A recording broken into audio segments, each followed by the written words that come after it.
1940 सालच्या 23 नोव्हेंबरला डॉक्टर बाबासाहेब आंबेडकर यांनी आपल्या सहकाऱ्यांसोबत सारनाथला दिलेली भेट ही त्यांच्या सामाजिक आणि धार्मिक चिंतनातील एक महत्त्वाची घडामोडी मानली जाते. त्या काळात देशात स्वातंत्र्य लढा जोमात होता, पण सामाजिक समतेची लढाई मात्र अजूनही कठीणच होती.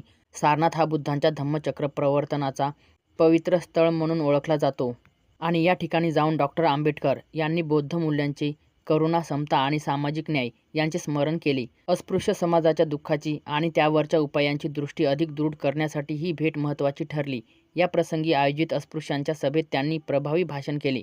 या भाषणात त्यांनी सामाजिक विषमता, जाती व्यवस्थेतील अन्याय आणि दलितांना शिक्षण, राजकीय हक्क व मानवी प्रतिष्ठा मिळवण्यासाठी एकत्र येण्याचे आवाहन केले.